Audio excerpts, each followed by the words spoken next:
Fancy garment and kids mall, sherwani, coat pant, 3 piece, suiting, shirting, tailoring, बच्चे और बच्चियों के लिए कई सारे कपड़ों की वैरायटियां। हमारा पता आयशा नगर पुलिस स्टेशन के सामने, हजार खोली, मालेगांव। प्रोप्राइटर चांद खान।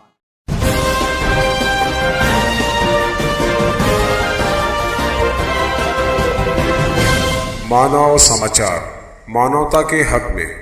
मानव समाचार में आपका इस्तकबाल है। मैं हूं अब्दुर्रहमान। आइए देखते हैं आज की खास खबर।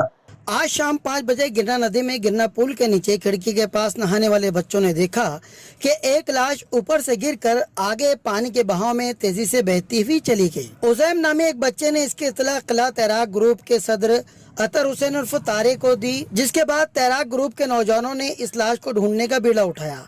गिरना पुल से सर्च ऑपरेशन का आगाज हुआ, जो आगे जाकर मंसूरा हॉस्पिटल के पीछे वाले हिस्से पर खत्म हो गया। इस जगह इन नौजवानों को एक लाश तैरती हुई नजर आई, जिसके बाद उस लाश को उन्होंने किनारे पर ले आया। इसी दौरान इसके इत्तला किला पुलिस स्टेशन को दे दी गई। कुछ ही वक्त के बाद किला पुलिस का अमला वहां पर पहुंचा और पुलिस पंचनामे के बाद उस लाश को सिविल हॉस्पिटल भेज दिया गया। हुलिये से ये लाश किसी गैर मुस्लिम भाई की लग रही है। आवाम से शनाख्त की गुजारिश की गई है। अंदाजा लगाया जा रहा है कि लाश आगे कहीं किसी देहात, किसी गाँव से बहकर ये आई हुई है और लाश पुल जाने के बाद ये लाश ऊपर तैरती हुई नजर आ गई और ये लाश बच्चों ने देखी, जिसके बाद किला तैराक ग्रुप ने इस लाश को ढूंढ निकाला है। इस पूरे सर्च ऑपरेशन को किला तैराक ग्रुप के सदर अतर हुसैन, तारे, अशर अंजुम, मुजीब अहमद वगैरह ने अंजाम दिया, जबकि लाश को देखने वाले उजैम अहमद भी मदद करने के लिए वहां पर मौजूद थे। बैरकैफ लाश को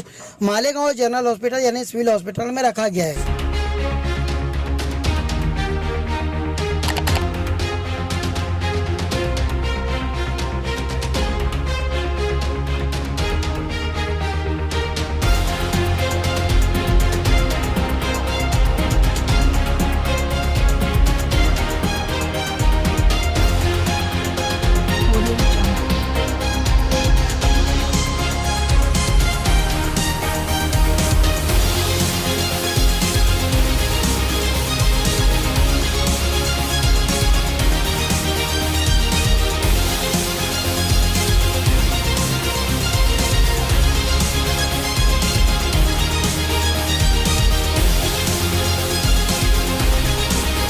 इस तरह की खबरों के लिए देखते रहिए मानव समाचार, सबसे पहले सबसे तेज, हमेशा सच के साथ।